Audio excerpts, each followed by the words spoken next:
বিসমিল্লাহির রহমানির রহিম। সম্মানিত দেশবাসী, আসসালামু আলাইকুম। আমার আন্তরিক শুভেচ্ছা গ্রহণ করুন। আমি আজ আপনাদের সামনে এক চরম সংকটে দাঁড়িয়ে অত্যন্ত গুরুত্বপূর্ণ কিছু বার্তা নিয়ে উপস্থিত হয়েছি। আমাদের প্রিয় মাতৃভূমি আজ এক ক্রান্তিকাল অতিক্রম করছে। একদিকে সংবিধান নিয়ে সুপরিকল্পিত প্রতারণা, অন্যদিকে সামাজিক ও রাষ্ট্রীয় বন্ধন ছিঁড়ে যাওয়ার এক ভয়াবহ দৃশ্য আমরা দেখতে পাচ্ছি। প্রথমত, আসন্ন গণভোট নিয়ে আমার স্পষ্ট বার্তা: আপনাদের না ভোট দিতে হবে। বিভ্রান্তিকর 4টি বিবৃতির আড়ালে সংবিধানের 38টি পরিবর্তন লুকিয়ে রাখা হয়েছে। আমরা আশঙ্কা করি এতে করে দেশে একটি সংঘাতময় পরিস্থিতির সৃষ্টি হবে, রাজনৈতিক স্থিতিশীলতা ব্যাহত হবে ও দেশ ক্রমান্বয়ে ধ্বংসের পথে এগিয়ে যাবে।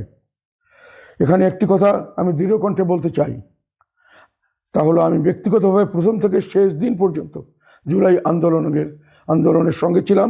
তাছাড়া দলগতভাবে জাতীয় পার্টি জুলাই আন্দোলনে সক্রিয়ভাবে অংশগ্রহণ করেছে। শুধুমাত্র রংপুর শহরে আমাদের 2 জন কর্মী শহীদ হয়েছে, মিরাজুল ও মানিক। 4 জন কর্মী কারাবরণ করেছে ও নির্যাতনের শিকার হয়েছে: আরিফ, ইউসুফ, সজল ও জসিম। অন্যান্য শতাধিক নেতাকর্মীর বিরুদ্ধে অসংখ্য মামলা হয়েছিল। জুলাই আন্দোলনে নির্যাতিত ও শহীদ নেতাকর্মীদের যথাযথ মূল্যায়ন ও তাদের স্বপ্ন বাস্তবায়নে আমরাও অঙ্গীকারাবদ্ধ। রাষ্ট্রের ও সংবিধানের সংস্কারের প্রয়োজন, এ বিষয়েও আমাদের কোনো দ্বিমত নেই।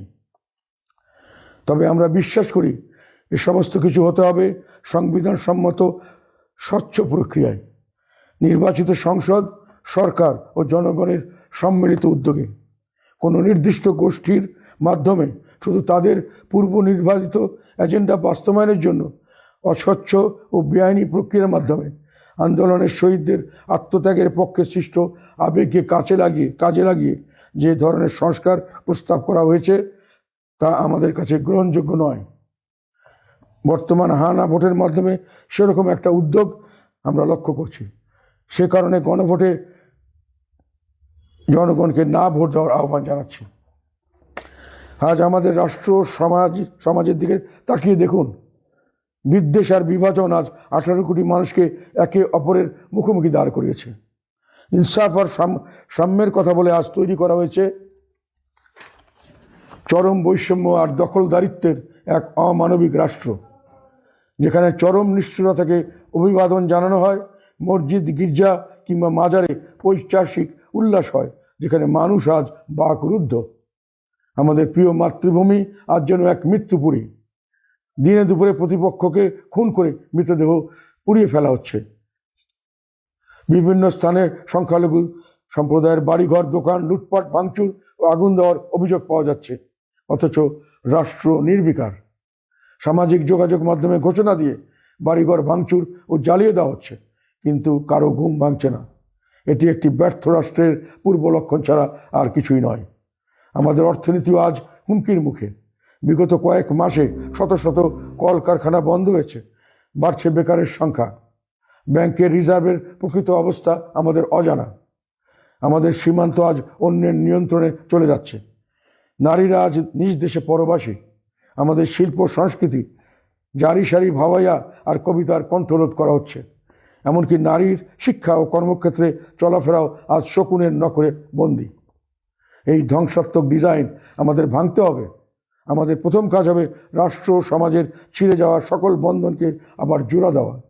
আমরা এমন এক বাংলাদেশ গড়তে চাই যেখানে একজন নারীকে তার পোশাকের জন্য হেনস্থা হতে হবে না, শিক্ষক তার ছাত্রের কাছে পরিহিত হবেন না, বাউল শিল্পী বা ভিন্ন মতের কোনো মানুষের টুটি চেপে ধরা হবে না। প্রত্যেক মানুষের সমান অধিকার ও মর্যাদা প্রতিষ্ঠিত হবে।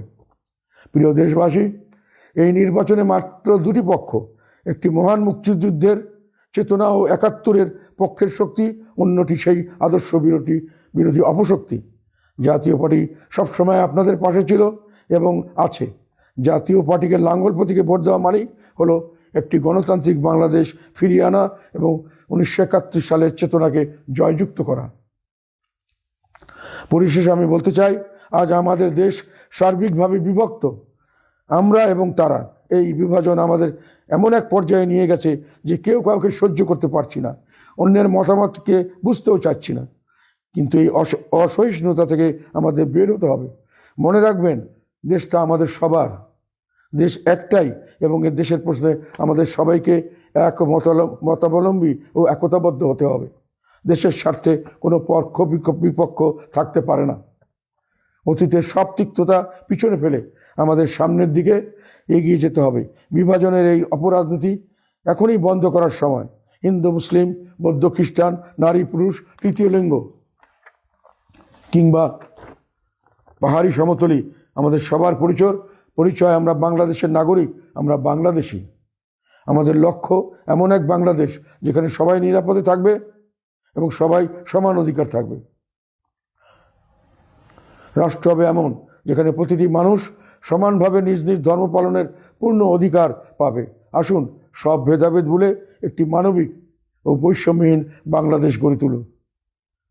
আসুন এই মুহূর্তে এই মুমূর্ষু দেশকে বাঁচাতে আমরা ঐক্যবদ্ধ হই।